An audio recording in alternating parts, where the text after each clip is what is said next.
Ahí sí. Bien. Bienvenidos a esta onceavo, si no me equivoco, charla en el ciclo de PISA Seminar. Stop. Estáis muteado, Flaco. Décima. ¿Qué cosa? Décima. Décima. Ay. Bueno. Décima, décima charla. Así que le agradecemos a quienes están conectados en este momento. El día de hoy tenemos a Luis Cancino, licenciado de la Universidad Andrés Bello, quien el día de hoy nos va a presentar sobre un tema súper interesante que es los modos transversales, ¿cierto? En guías de onda hueca en el contexto de aislantes topológicos. Así que te damos la bienvenida, Luis. A quienes quieran Gracias. realizar preguntas pueden hacerlo a través del chat que está dentro del Zoom, o pueden, si quieren, activar su micrófono durante la presentación y hacerle preguntas a Luis. Así que, Luis, el espacio es tuyo y al menos cualquier cosa nos avisa, ¿vale? Allá.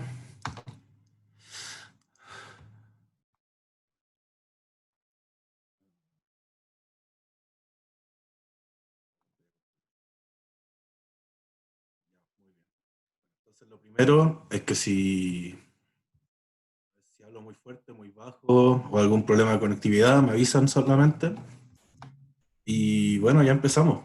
Bueno, como ustedes ya habían presentado, esto prácticamente fue en el contexto de mi tesis de licenciatura en física, que defendí en diciembre del año pasado. Ajá. Esto trata sobre, como tú bien dijiste, sobre el análisis de existencia de modos transversos electromagnéticos en una guía de ondas cuando tenemos material aislante topológico, aunque igual se puede extender a otro tipo de material con fases topológicas.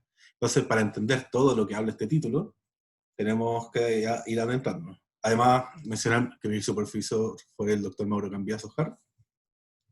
Y bueno, ya empezamos. Bueno, entonces, para esta charla, vamos a desglosar cada cosa. Vamos a empezar con una motivación de por qué estudiar aislantes topológicos en distintos contextos, por qué estudiar guías de ondas, para qué nos sirven, y en general por qué queríamos hacer todo esto que estamos haciendo. Los objetivos específicos que tuvo este trabajo, y después vamos a empezar a hablar prácticamente como del estado del arte, así, qué son los aislantes topológicos, cómo fue la historia que se descubrieron, qué implica que sean topológicos, qué implica que sean aislantes, qué son estas cosas.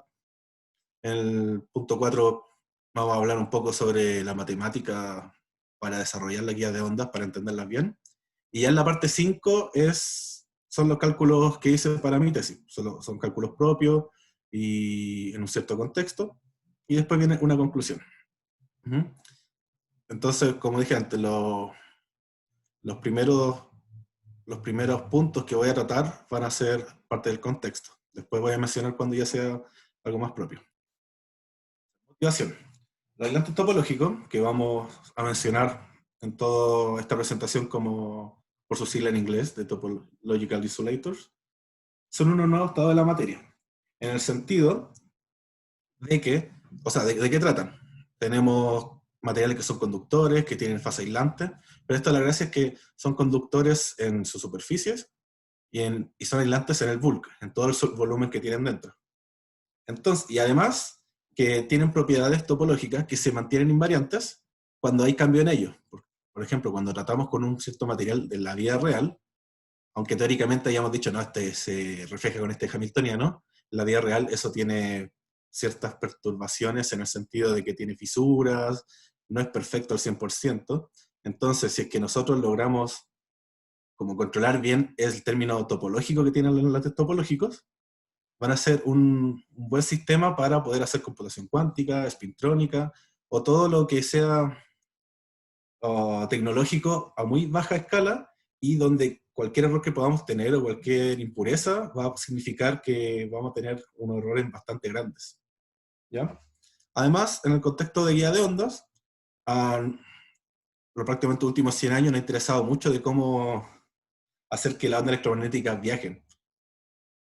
O sea, o guiar prácticamente hacia dónde van a viajar. Eso, las torres de alta tensión, la fibra óptica, todo esto tiene relacionado con eso. Entonces, si es que podemos ver que guía de ondas con lentes topológicos tiene algunas nuevas propiedades que nos pueda servir, esto podría significar un desarrollo tecnológico importante. Pero eso prácticamente la matemática y los experimentos nos los tienen que decir. Y además resulta bastante interesante a nivel teórico aprender cómo son los lentes topológicos, ya que esto se modifican las ecuaciones de Maxwell en la superficie de esto. Entonces, al modificarse las ecuaciones de Maxwell, nosotros podemos pescar cualquier libro del Griffith, del Jackson, un cierto problema que tenemos con las ecuaciones de Maxwell. Entonces, vemos qué sucede cuando ya tenemos estas nuevas ecuaciones con el lentes topológico. Entonces, esa es la motivación de por qué estudiamos todas estas cosas. Y en específico, los objetivos que vamos a tener en esta presentación, o que hice durante mi tesis, era modelar una guía de ondas con lentes topológicos, ver qué pasa con los modos electromagnéticos transversos, que después voy a hablar qué son todo esto, y vamos a ver la diferencia que tiene de la electrodinámica usual.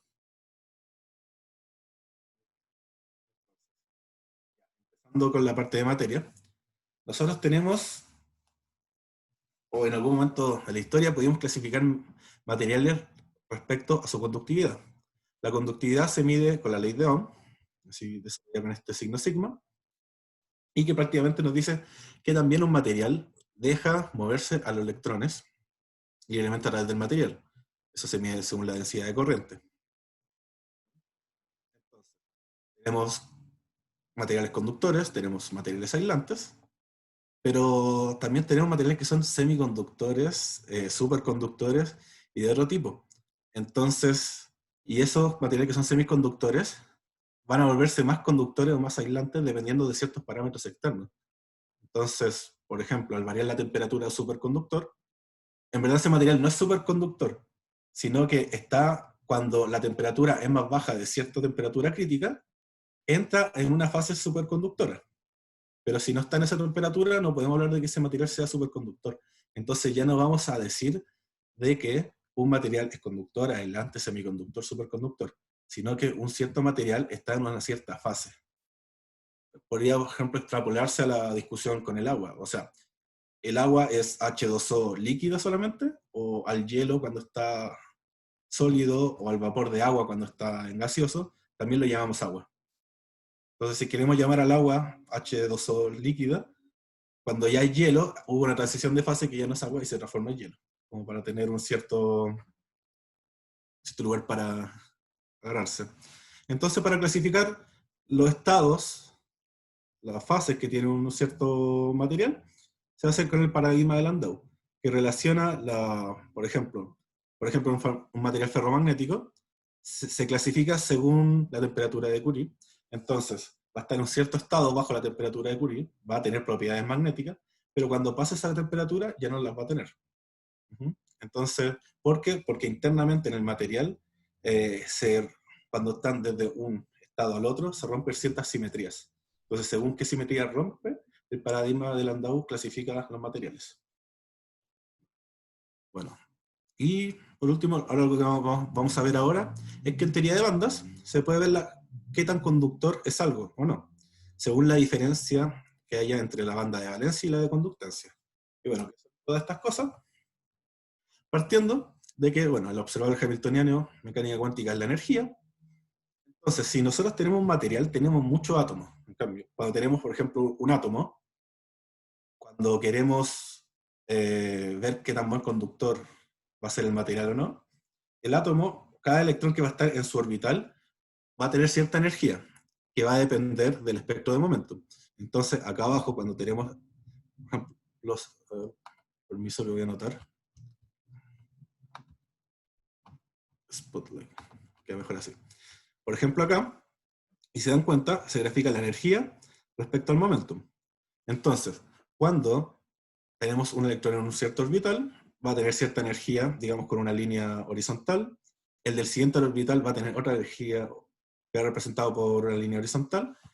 Entonces, cuando tenemos un material con millones y millones de átomos, se forman ciertas bandas, que significa que son líneas que son de todos los átomos que están en el material, y van a haber gaps, que van a ser lugares donde no existe ningún estado ocupado posible, Y por eso se le llama teoría de bandas o bandgap, en el sentido de que primero tenemos una banda, después tenemos un gap, después tenemos otra banda. Y ya, la banda donde viven los electrones de valencia, o sea, los electrones que viven en el último orbital ocupado, se llama banda de valencia, y la siguiente banda se llama banda de conductancia. ¿Por qué es importante en el tema de ver conductividad de materiales? Porque la distancia que tenga la banda de valencia a la banda de conductancia va a decir qué tan conductor o aislante es el material. Por ejemplo, en esta imagen tenemos a la izquierda un material conductor, donde su banda de valencia, representada por este cuadrado gris, está prácticamente pegado a su banda de conductancia. Es decir, que un electrón para saltar de la banda de valencia a la de conductancia no requiere casi nada de energía para poder hacerlo. En cambio, mientras más separadas estén las bandas, más energía necesita ese electrón para pasar a la banda de conducción, que es donde se van a poder mover libremente. Entonces podemos clasificar la conductividad de ciertos materiales respecto a su teoría de bandas. Y bueno, ¿qué pasa con los lentes topológicos? Los lentes topológicos tienen cierto estado en su superficie, donde la banda de valencia y la banda de conductancia están unidos. Si se dan cuenta, acá las líneas verdes son los estados de superficie. Entonces, en estos tipos de estados, a un electrón de la banda de valencia es muy fácil pasar a la de conductancia. Pero si no existieran estos estados, prácticamente la energía obviamente no, no sería tan poca y por ende esto sería un aislante. Entonces, como había dicho antes, los aislantes topológicos en sus superficies son conductores porque existen estos estados de superficie en ellos, y en el bulk son aislantes donde ya no pueden acceder a estos estados de superficie y tienen que hacer el salto entre bandas para poder pasar de una a otra. Y para eso se necesita energía, obviamente.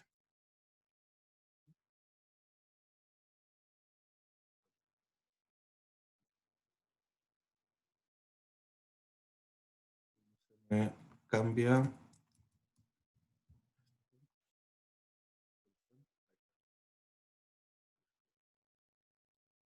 Bueno, ya que hablamos de teoría de banda, también vamos a querer saber por qué los lentes topológicos tienen ese nombre topológico. Adelante vamos a ver eso, pero para explicar un poco qué es topología, es un área de la matemática, así como lo más simple, que investiga los invariantes topológicos. ¿Pero qué son los invariantes topológicos? Los invariantes topológicos son cantidades que se mantienen conservadas cuando a nosotros ciertas, digamos, geometría, objetos geométricos, le realizamos deformaciones continuas. Entonces, cuando hablamos, yo creo que es más fácil decirlo cuando hablamos de plasticina, porque cuando la tenemos y la modificamos, le hacemos deformaciones continuas. Pero entonces podemos transformar una esfera en una pirámide, en un cubo, y no va a tener ninguna implicación topológicamente diferente. Entonces, ¿cuándo hay cambio de topología? Cuando hay deformaciones que no son continuas. Acá hay un ejemplo, por ejemplo, de un invariante topológico es el genus, que es la cantidad de agujeros en el sistema. Entonces acá vemos de que la esfera, por ejemplo, tiene una cantidad de agujeros 0, la dona o el toro tiene 1 y este objeto tiene 2. Y acá podemos ver como la transformación de la dona en una taza, que es muy famosa, que nos dice que prácticamente estos objetos son el mismo objeto topológicamente hablando. ¿Y por qué esta parte de la topología es importante? Porque en teoría de bandas, como les dije, teóricamente nosotros vamos a tener ciertas bandas, pero cuando tenemos un material en la vida real, el hamiltoniano va a cambiar por ciertas perturbaciones. Se va a ir modificando. Entonces, si es que el hamiltoniano se va a modificar en la vida real, cuando nosotros queramos hacer cosas muy pequeñas como spintrónica o computación cuántica, estos grados de libertad que nosotros queremos controlar también se van a modificar por esos pequeños errores. En cambio, si nosotros esos grados de libertad lo aplicamos en un invariante topológico, por ejemplo, volviendo acá antes, acá el hamiltoniano variaría la banda de conductancia de la valencia. Por ejemplo, habría perturbaciones, podría deformarse de cualquier forma. Lo importante es que estos estados de superficie, donde pasan los electrones de la banda de valencia a la de conductancia, en el sistema, se mantendrían igual. Entonces, al poner nuestro grado de libertad en invariantes topológicos, podemos evitar de que esos pequeños errores puedan estar en nuestro sistema. Bueno, para hablar un poco de historia de cómo se descubrieron los enlaces topológicos, nosotros ya teníamos un cierto fenómeno de que en la superficie de un sistema hubiera una conductividad que nosotros no esperábamos. Ese es el efecto que se realizó experimentalmente en 1879 por Edwin Hall. Entonces, ¿qué vio Edwin Hall? Que nosotros teníamos cierta corriente, se aplicaba en una placa bidimensional, y además esa placa bidimensional transversalmente se le aplicaba un campo magnético. Entonces, ¿qué esperamos nosotros cuando tenemos una corriente que apunta hacia cierta dirección? Que las cargas eléctricas se separen de cierta forma, o sea, que los portadores de cargas vayan a cierto lado, que vaya en la dirección de la corriente. O sea, que el campo eléctrico, la densidad de corriente apunten a la misma dirección. Pero cuando aplicamos ese campo magnético, Edwin Hall se dio cuenta de que no era así, sino que había una fuerza eléctrica transversal a la corriente. Y esto se explicó teóricamente después con el modelo de Drude, que acá, bueno, ocupando fuerza igual m por a, de Newton de toda la vida, tenemos la masa por la aceleración, tenemos la fuerza Lorentz, y acá tenemos un factor que tiene que ver con el tiempo scattering, que nos dice prácticamente cuándo esas cargas chocan entre sí, como el tiempo promedio en que chocan. Entonces acá, este factor está relacionado con la masa, la velocidad, prácticamente el momentum, dividido por ese tiempo de scattering. Modificando esta ecuación, podemos obtener de nuevo una ecuación que nos relacione el campo eléctrico con la densidad de corriente. ¿Se acuerdan? La ley de Ohm es la relación del campo eléctrico y la densidad de corriente. Y todos los factores que acompañan a esto van a ser la conductividad o resistividad. Entonces acá encontramos de que ya la conductividad y resistividad ya no es un escalar, sino que ya es una matriz o un tensor, dependiendo de las dimensiones que estemos. Y lo otro es que vemos en la diagonal son los estados normales de densidad de corriente, que es lo que nosotros siempre veíamos, o sea, como que la gente veía antes de que Hall hiciera este experimento, y la fuerza eléctrica extraña que descubrió Hall está dado por las componentes antidiagonales, acá, que como vemos dependen del campo magnético. O sea, si no existe ese campo magnético, no existe conductividad de Hall. La conductividad de Hall está dado por los términos antidiagonales.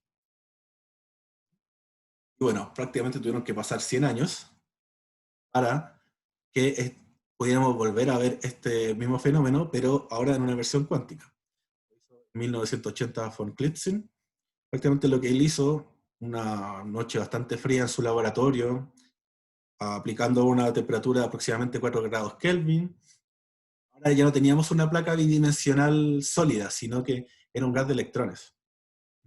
Entonces, en ese gas de electrónico, prácticamente bidimensional, se le aplicaba de nuevo un campo magnético transversal, una corriente que iba en cierta dirección, y en este caso, von Klitzing descubrió que la conductividad estaba cuantizada, como salen en los gráficos que están acá a la derecha.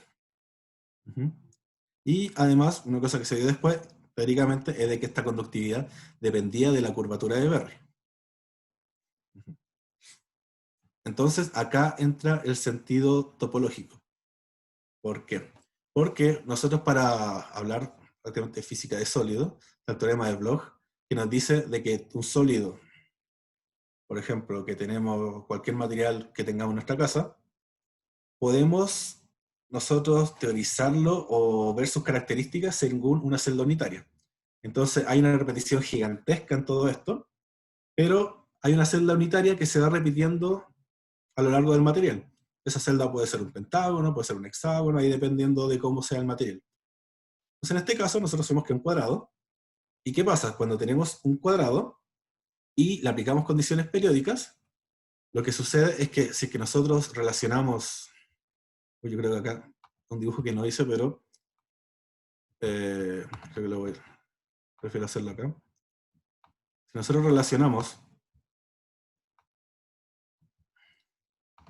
esta parte del cuadrado con esta y lo pegamos, o sea, con una hoja acá no se puede hacer, vamos a tener un cilindro. Pero después cuando peguemos las partes del cilindro que sean de esta parte con esta, vamos a tener un toro o una dona. Entonces, se dieron cuenta de que prácticamente la conductividad de acá, o sea, estaba cuantizado. ¿Y cuál es ese número cuantizado? Era el primer número de Chern. Y el primer número de Chern se refiere como la integral de la curvatura de Berry. Pero cuando hacemos esa integral sobre un toro bidimensional. Entonces, la justificación de usar un toro bidimensional es por el teorema de Bloch que expliqué recién. Y acá viene el sentido topológico, porque si hubiera sido otro tipo de estructura, ya no tendríamos el primer número de Chern. Entonces espero que esto haya quedado bien explicado, por si no me preguntan después.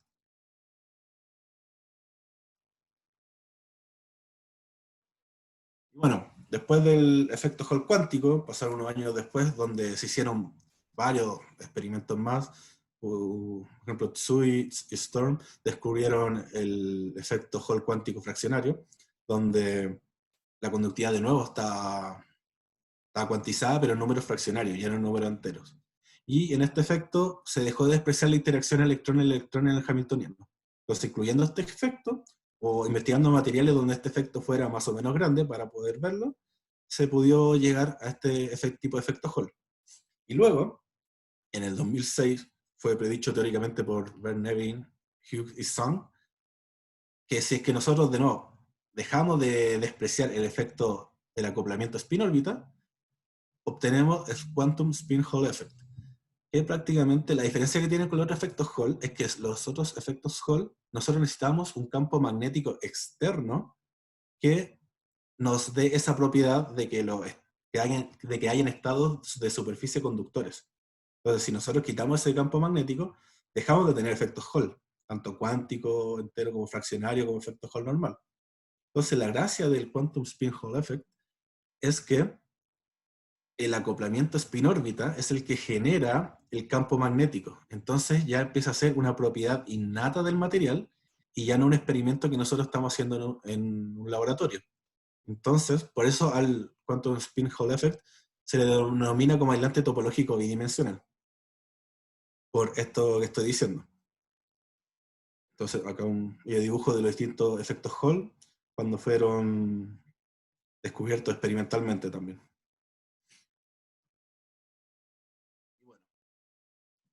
Ya que tenemos esto con los efectos Hall, ya haya dicho, empezamos a hablar de una teoría efectiva. ¿Qué es una teoría efectiva? Que se usa mucho en materia condensada, es que prácticamente nosotros vamos a estar interesados en, en cierto grado de libertad más importantes que nos interesen. Entonces nosotros no vamos a querer describir todo el sistema completo, porque sería bastante complicado. Entonces, empezamos con la conductividad del efecto Hall, ya sabemos cuánto vale, entonces lo que vamos a buscar es un lagrangiano, de cierta forma, que nosotros al variarlo podamos encontrar una ley de Ohm que se relaciona así, con este valor. Entonces, al buscar una teoría efectiva que nos entregue todo eso, descubrimos de que la acción, o sea, el lagrangiano que tenemos que tener para poder obtener eso, depende del término de Chern-Simons. Pero el término de Chern-Simons vive en dimensiones impares. Entonces es un término que nos describe los lentes topológicos, o la interacción electromagnética que tienen los lentes topológicos, para dimensiones de 2 más 1, como el caso del Quantum Spin Hall Effect. Pero ya para subir de dimensión teníamos que pasarnos a una dimensión de 4 más 1 dimensiones, que serían 5. Entonces, acá tengo citado el estudio, que es un estudio bastante amplio, largo, y que analizan todos los tipos de efectos, de lentes topológicos en distintas dimensiones. Entonces lo que hacen ellos es subir a 4 más 1 dimensiones con el término Chern-Simons y aplicar una reducción dimensional. Sí, un proceso bastante largo y bueno, acá lo dejo por si quieren verlo, pero es como para otra charla más. Entonces, al final con este trabajo que realizaron Key, Hughes y Sung, vemos que la teoría que puede representar la respuesta electromagnética de un enlace topológico en 3 más 1 dimensiones es dado por este lagrangiano. Acá quiero aclarar de que yo por lo menos en la licenciatura que tuve en la UNAP elegí el área de alta energía. Entonces yo estaba hablando mucho de física de sólidos. yo nunca tuve un ramo de física de sólidos, tuve que estudiarlo para hacer mi tesis y para hacer estas presentaciones, pero en verdad lo que a nosotros nos interesa es la interacción de radiación o de ondas electromagnéticas con el lente topológico. No nos interesa tanto la versión microscópica, sino que estamos interesados en cosas más macroscópicas. ¿Mm? Entonces, todo lo anterior fue qué son lentes topológicos, por qué son topológicos, cómo sirven, y todo el contexto que dio pie a que se teorizaran y fueran descubiertos experimentalmente. Pero ahora lo que viene a esta investigación es su respuesta según la onda electromagnética, que nos da este Lagrangiano. El Lagrangiano además vemos que es el invariante de Pontryagin, y una cosa bastante bonita es que ese invariante de Pontryagin relacionaba la electrodinámica axiónica. ¿En qué sentido? De que en el contexto de cromodinámica cuántica hay ciertos problemas con una simetría. Entonces, para poder solucionar algo, propusieron una nueva partícula que se llama el axión, que pudiera arreglar este problema. Entonces, el axión tiene en su Lagrangiano varios componentes, según cromodinámica cuántica, según las fuerzas débiles, pero la componente que relacionaba la interacción con fotones era justamente este mismo Lagrangiano. Entonces, pudimos obtener que este Lagrangiano expresión matemática en un momento era para una propuesta de la acción, que tampoco, todavía no sabemos si es que en verdad es una partícula real. Se puede ver en otro tipo de contexto, con materia condensada. Entonces, escribimos ya por simplicidad esta versión, ya no en su versión covariante, sino que, bueno, en su forma no covariante, y vemos que la ecuación de movimiento no es solo de este Lagrangiano, sino que sumándole el Lagrangiano típico de la electrodinámica clásica, vemos que tenemos estas ecuaciones de movimiento, que son las ecuaciones de Maxwell, pero con términos extras. Acá, por ejemplo, tenemos este término extra, que si el término θ fuera cero, volvemos a las ecuaciones de Maxwell usuales. Acá también tenemos este otro, y además faltó uno, que era una derivada temporal de θ. Bueno, pero explicando prácticamente θ, por qué esa derivada temporal la saqué, es porque en el contexto de lentes topológicos, θ depende solo de x. Hay otros tipos de materiales donde sí depende del tiempo. Y ya sería interesante ver cómo cambian estas cosas. Entonces, y lo otro, que es una función constante a pedazos. ¿Qué quiere decir eso? Que, por ejemplo, en cierta región del espacio va a valer 0, y en otra región va a valer 1. Entonces podemos relacionarla con una función Heaviside. Entonces es discontinua. Entonces tenemos que tener bastante cuidado al aplicarle, por ejemplo, acá su gradiente o su derivada, ya que es una función discontinua. Entonces, ya con esto en mano, que de acá empezamos todo, nos enfocamos ahora en las guías de ondas, pero primero en electrodinámica usual, para después desarrollar estos mismos cálculos en electrodinámica axiónica. Cuando tenemos una guía de onda, prácticamente lo que nosotros escogemos es que puede ser cualquier geometría, pero podría ser como los cables de electricidad que viajan para nuestras casas, que serían cilindros donde la luz está confinada y tienen que viajar para adelante, por así decirlo. Entonces, nosotros por eso hay una invariancia translacional en Z. Entonces esa componente no nos va a interesar mucho. Entonces aplicamos un ansatz de onda plana que cumple con esta simetría. Acá tenemos el ansatz. Y la amplitud de la onda depende ambos solamente de X e Y. No dependen de Z, por la invariancia translacional. Luego, con las ecuaciones de Maxwell usuales, para estos casos, bueno, ponemos el ansatz en las ecuaciones de Maxwell, y después queremos solamente que estén en función de la componente Z del campo eléctrico magnético. Si se dan cuenta, acá vemos cuánto valen los campos en X y en Y, y solo dependen de los campos eléctricos magnéticos en Z. ¿Por qué? Bueno, esta última ecuación que gobierna los campos eléctricos en Z. ¿Por qué queremos dejarlo solo en componente Z? Porque queremos analizar los modos transverso electromagnéticos, que llamamos modos TEM. ¿Y a qué se refiere esto? Que, por ejemplo, en el vacío, las ondas electromagnéticas, digamos que se propagan en dirección Z, entonces los campos eléctrico-magnéticos se propagan perpendicular a ellos. Por ejemplo, si la dirección de propagación es Z, el campo eléctrico, por ejemplo, puede estar en X, y el campo magnético puede estar en Y. Entonces, si es que la propagación en este material es el campo eléctrico está perpendicular a la dirección de propagación, se llama modos TE, eléctricamente transversos. En cambio, cuando lo hacen campo magnético, se llaman modos TM, magnéticamente transversos. Y ya cuando ocurren ambas cosas al mismo tiempo, se llaman modos TEM.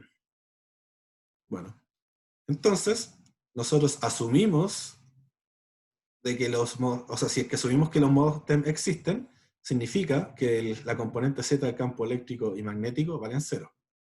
Y si se dan cuenta, en las ecuaciones de acá, si hacemos de que esas componentes valen cero, todo lo demás valen cero, entonces no existen ondas electromagnéticas. Bueno, y otro argumento para decir de que no existen modos TEM en la electrodinámica usual es por el teorema de Earnshaw, y ahí junto a las condiciones de borde.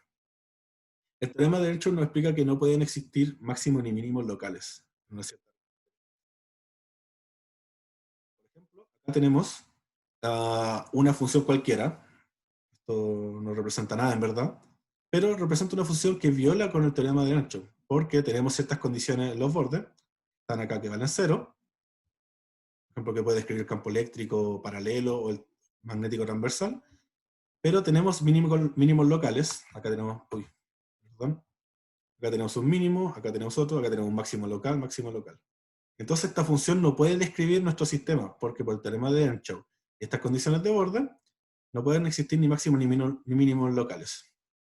Entonces, por ejemplo, con estas condiciones de borde, de que tiene que ser 0 y 0 en ambos lados, la única opción donde no hubieran mínimos ni máximos locales sería una línea paralela que vaya desde el 0 hasta el 0, donde siempre vale 0. Y por ende, no pueden existir modos TEM en la electrodinámica usual, en una guía de ondas. Con condiciones de borde de un material conductor, obviamente.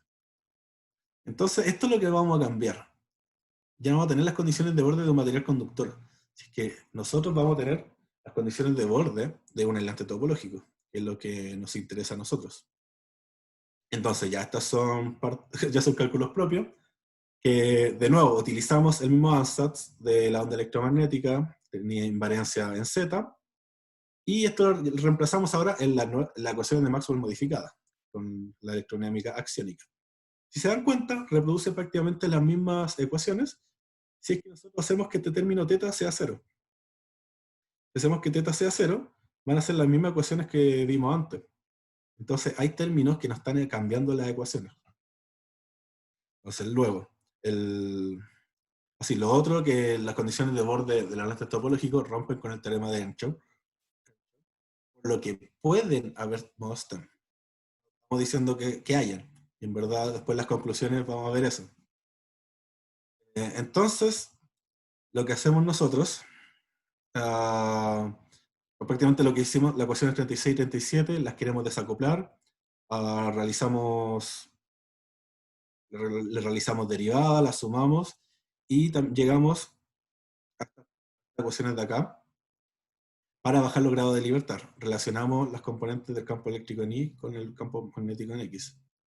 Y nos dicen que W al cuadrado, o sea, es igual a K al cuadrado, tomamos la solución positiva y reducimos nuestro grado de libertad. Al final de todo esos cálculos, que ya son más largos y están explícitamente hechos en mi tesis, encontramos estas dos ecuaciones.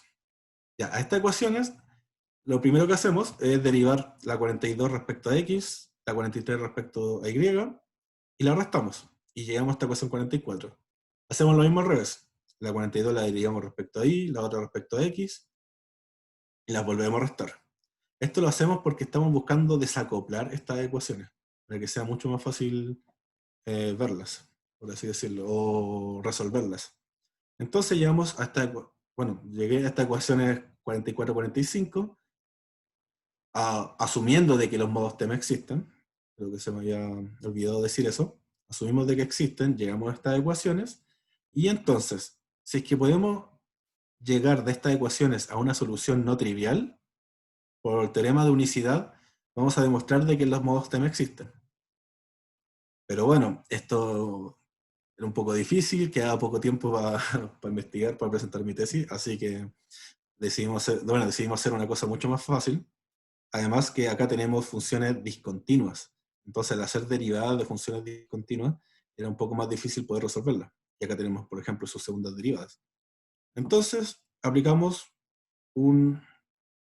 además, todo lo anterior fue una geometría general. Entonces, aplicamos una geometría en específico, una guía de ondas cuadradas, donde dentro de ella hay un cierto término teta, teta 2, por ejemplo, que escogimos que valía 0, que podría ser el vacío, por ejemplo, que no tiene un teta distinto de 0, y la parte ya topológica está acá, en la sección azul. De teta 1 si tiene un valor distinto de 0 y vale pi. Entonces, acá lo importante de hacer esto es que vamos a poder discretizar y por ende hacer métodos numéricos para poder resolver la ecuación diferencial. También hay otra cosa, si vamos a discretizar, cómo realizamos las derivadas de una función tipo Heaviside, por ejemplo. Entonces la derivada de una función tipo Heaviside es una delta Dirac. Ujú. Pero también tenemos segundas derivadas de teta. Entonces, ¿cuál es la derivada de una delta Dirac? Bueno, estuve leyendo como varias versiones, como pasar la delta Dirac a una cierta expresión y después derivar ello. Pero si es que analizamos las derivadas como una pendiente, que es prácticamente lo que es, así lo más burdamente posible, cuando seguimos el rastro de la pendiente de una delta Dirac, nos damos cuenta de que la pendiente se grafica de esta forma, como está en este dibujo, que prácticamente son dos delta Dirac, una positiva y otra negativa. Entonces las segundas derivadas de teta van a depender de estos términos. Ujú. Pero las derivadas cruzadas de teta, que serían los términos, por ejemplo, unos términos que solo vivirían en los bordes de acá, en estas puntas, por lo menos por el tema de tiempo no los consideramos, pero la idea es considerarlo en investigaciones futuras.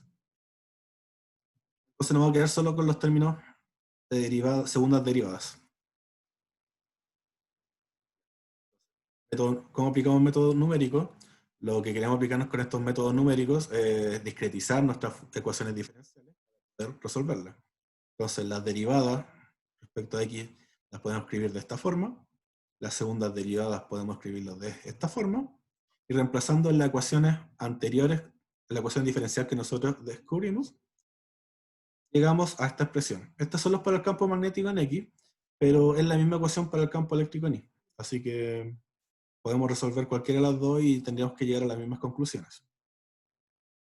Entonces, si encontramos con estos métodos numéricos, o de forma analítica, si es que se nos ocurre de repente alguna solución que sea no trivial, podemos determinar de que los modos TEM existen. Entonces, ¿cuáles fueron los resultados de las simulaciones? Bueno, estos son los resultados, pero hay que tenerlos con mucho cuidado, porque lo que pasó ahora es que nosotros, además de tener saltos en la grilla de un puro salto, también tenemos saltos intermedios, como se da cuenta, ya no depende de H, sino que de H medios.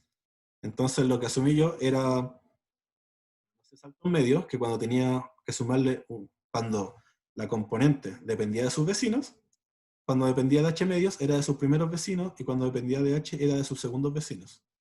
Entonces, al tener dependencia de primeros y segundos vecinos, esto se complica un poco. Y bueno, acá las conclusiones, vemos que si aumentamos el target, tamaño de la grilla y varias cosas, vemos que la intensidad del campo electromagnético, o en este caso del campo magnético en el centro, aunque nos arroje por ejemplo, una luz blanca acá, prácticamente los valores acá son muy pequeños. Acá son del orden de 0,0004, acá tiene el orden a la -6, mientras aumentamos la precisión. Entonces, podríamos concluir de que mientras más aumentamos la precisión, esto más va a converger a cero. Y por ende ya no habría modos TEM. Pero bueno, estos fueron los resultados. Hay que seguir, por temas de tiempo tampoco podemos seguir un poco. Bueno, por la pandemia también paramos, pero justo ahora vamos a continuar con esto. Bueno, mejor. Entonces, el objetivo general era ver que si un aislante si una guía de ondas hecha de aislante topológico, ¿podían existir los modos TEM? esa conclusión vimos que convergía hacia cero, pero todavía no podemos decir si es que existen o no existen. Hay varias cosas que tenemos que hacer, por ejemplo, probar con geometría cilíndrica. Hay unos términos que yo no había considerado, que eran los términos de borde en las puntas del cuadrado, como había mencionado. Y además mencionar que ese término teta, a ver si no importa, bueno, no importa, depende de la constante estructura fina, que es prácticamente 1 partido 137 aproximadamente, y de otras constantes que hacen que sea un término muy pequeño. Entonces los términos normales de la electrodinámica usual, por ejemplo, si valen 1, ya el término topológico va a valer 10 a la menos 3.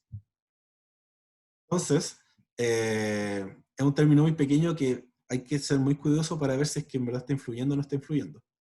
Uh-huh. Entonces, pero bueno, con las ecuaciones, antes de considerar la guía de ondas, llegamos a unas ecuaciones que no pueden servir para otro tipo de contexto. ¿Qué pasa en guías de ondas con los modos eléctricamente transversos, magnéticamente transversos? ¿Qué pasa si queremos ver un cable coaxial? Entonces son todos estudios que vamos a poder realizar en el futuro. Con el profesor Mauro, con los compañeros que están investigando en esto. Y eso va a ser los estudios que vamos a tener en el futuro. Y bueno, mientras vemos la parte de preguntas, lo dejo acá con una frase que me gusta mucho. Y eso, fue por concluida la charla.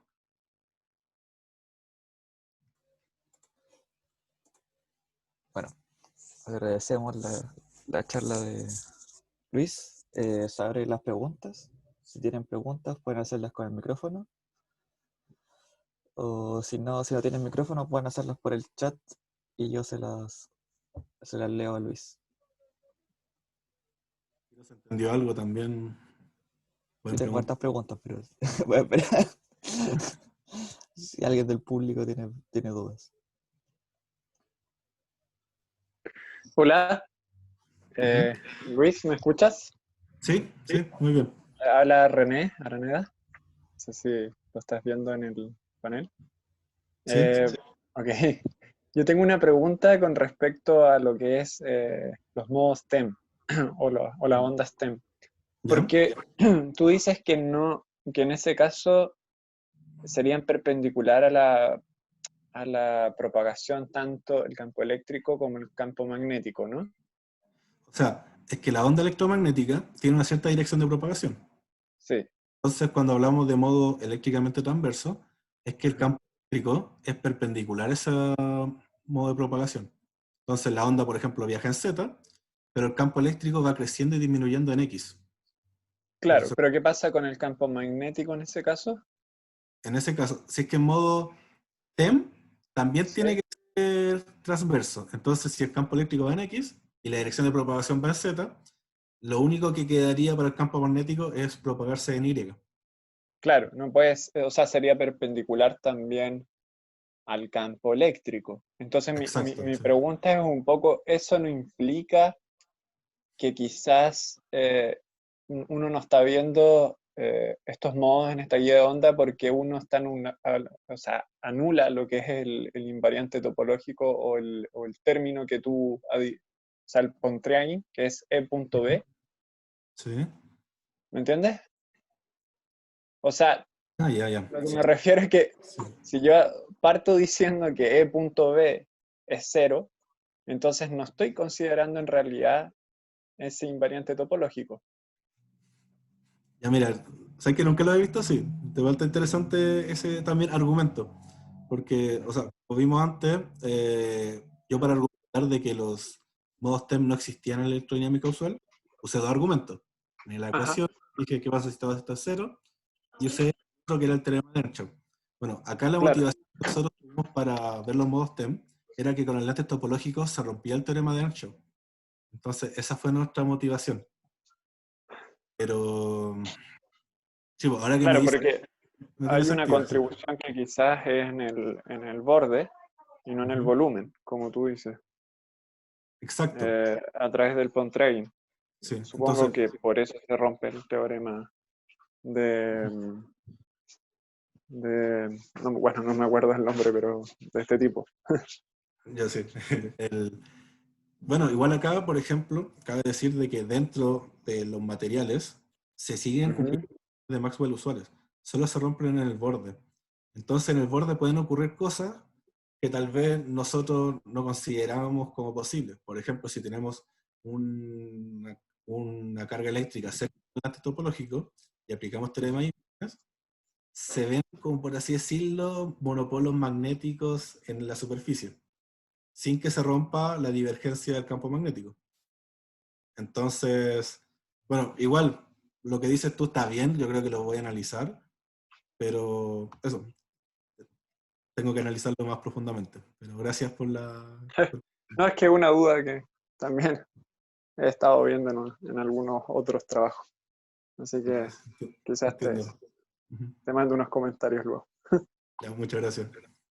Bueno, gracias a ti.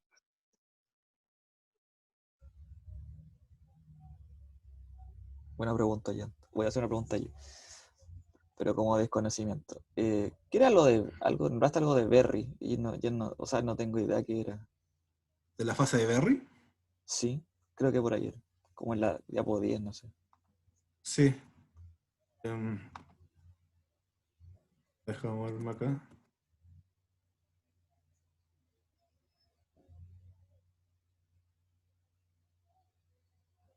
No me deja moverme acá. Bueno, respondiendo mientras intento llegar a la diapositiva, es de que prácticamente la fase de Berry, ¿cómo influye acá? O sea, pero conoce lo que es la fase de Berry, ¿no? Esa era mi duda, que no, no, espera, déjame, que tengo que ver la ecuación bien para acordarme cuál era mi duda. Es que creo que acá no, yo no puse como directamente que es la fase de Berry. Como que lo omití por Ah, temas la de... curvatura de Berry, esa era mi duda. Eso no, sí, sí es verdad, era de la curvatura de Berry, que depende de derivadas de la fase de Berry.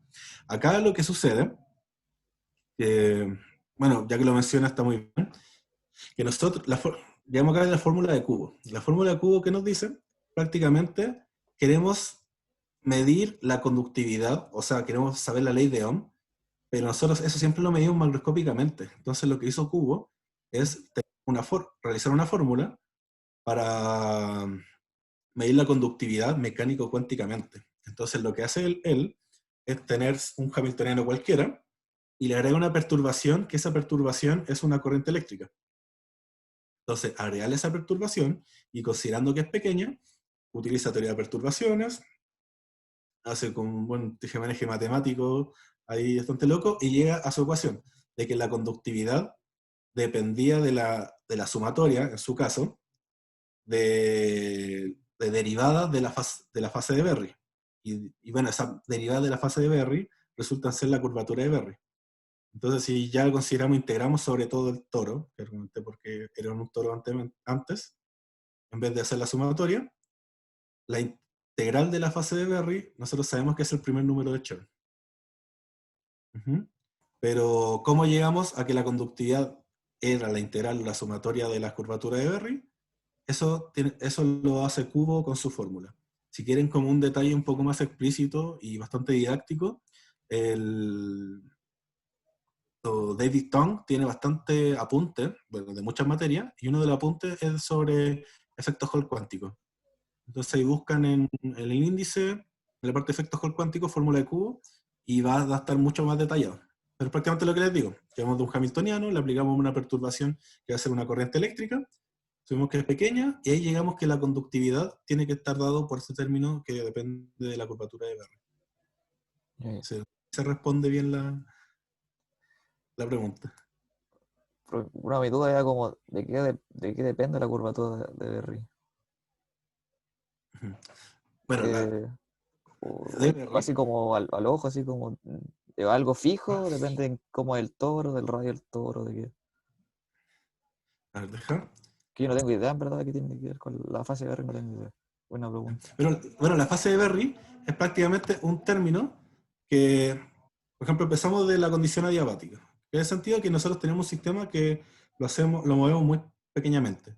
Entonces, si nosotros hacemos un camino por un círculo y llegamos al mismo punto, si es que medimos de nuevo en ese mismo punto cierto observable mecánico cuántico, deberían ser los mismos, prácticamente. Pero descubrió de que en ciertos sistemas, si llegamos en una curva cerrada al mismo punto, hay un desfase entre las funciones de onda. Ah, ya sí. Ya. Ese desfase, que se relaciona con un exponencial elevado a menos i por un término, ese término se llama la fase de Berry. Sí, fase de Berry. Y ese término depende de la integral de la función de onda con derivadas de la función de onda. Entonces, si lo hubiera puesto acá se vería mejor, pero eso prácticamente nos dice la fase de Berry. Como ciertas desfases que hay cuando yo voy por un camino cerrado. Ya, siento. ¿Ya? ¿Hay más dudas en el público?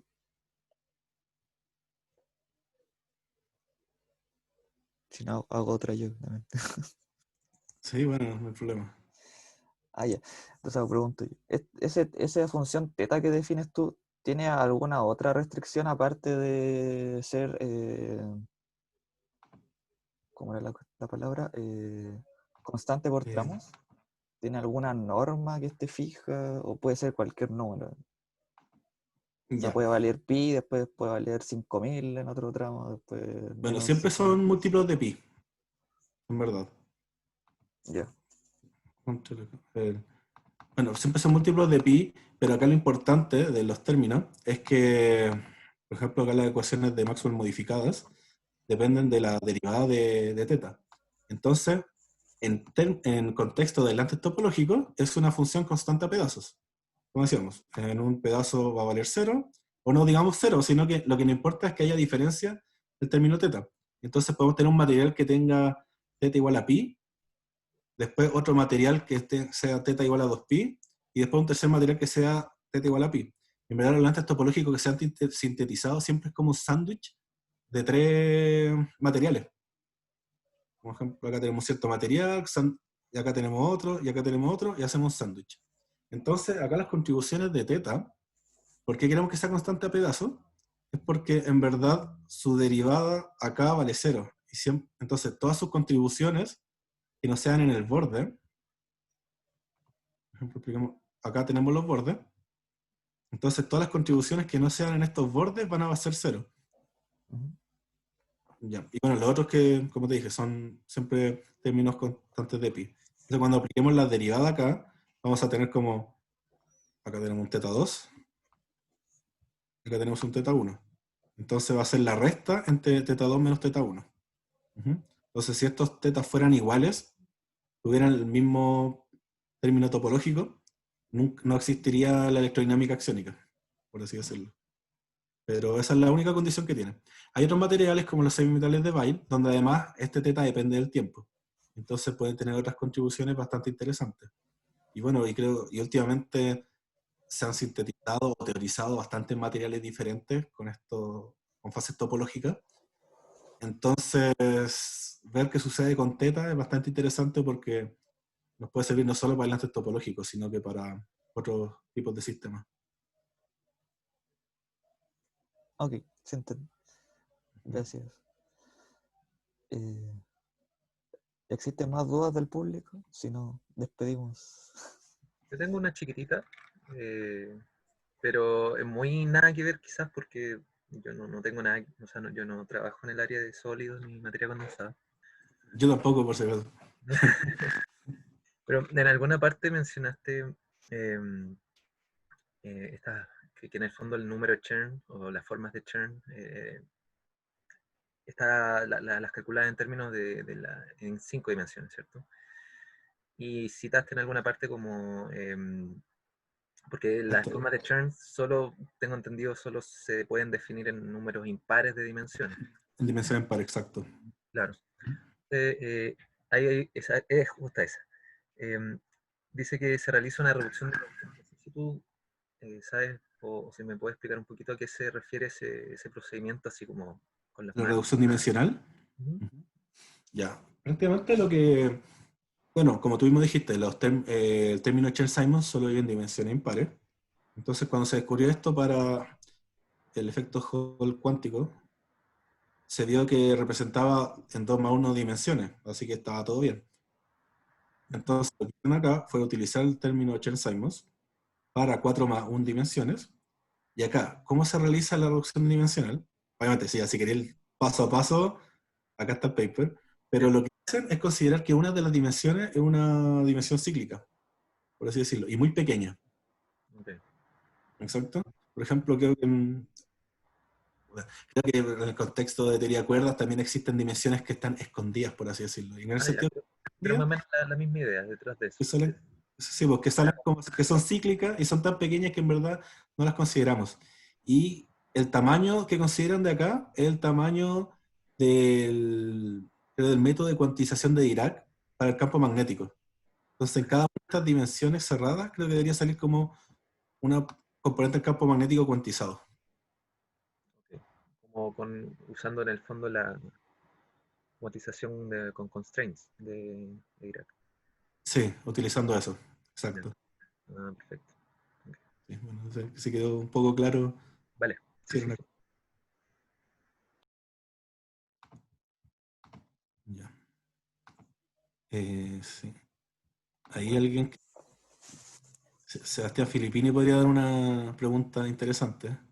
Tiene que dar una esta charla un poco más adelante, si es que quiere. No tengo ninguna duda. Lo que sí es que te quería aportar aquí a la definición o al procedimiento que dijiste sobre la reducción dimensional. Uno considera que la dimensión extra que quiere reducir le toma condiciones de borde periódicas, Sí, exacto, está cerrada en cierto sentido. claro. Y el término teta es el flujo que, es que este término teta puede ser considerado como un campo dinámico. Entonces, el flujo de este campo a través de esta dimensión extra es el término teta. Ya, bueno, bastante buena intervención. Sí. Gracias, Bueno, y Seba. eso. Un buen aporte el comentario. Bueno, entonces agradecemos a Luis con nuestro aplauso virtual. Muy buena presentación. En serio, me gustó. Después te voy a escribir por lo del, Ya no hay ningún problema. por los apuntes. Así que en algún momento, cuando se pueda volver, te debemos la taza de nuestro seminario. La dona. Sí, la dona, la dona de La nuestro dona. seminario. Y en los próximos minutos te va a llegar también el certificado de participación. Muchas gracias por la invitación también. Y la próxima semana seguimos con otra charla de Robinson Mancilla, que es un alumno de nuestro de Magíster, con tema en cosmología. Eso, muchas gracias por su participación y nos seguimos viendo si alguien quiere seguir participando. Dale, muchas gracias. Interesado en participar y dar aquí una charla y explicar un poco su investigación, contáctenos. Estamos ahí en Instagram, en Facebook creo también, ¿no? Sí, tenemos Instagram, Facebook, mail, Todas las redes. Pisa Seminario C. Así que eso. Tenemos fecha libre, una fecha libre en agosto y seguimos también en septiembre. Muy bien. Así que Vale. Eso, cuídense. Chao, Gracias a todos. cuídense. Cuídense.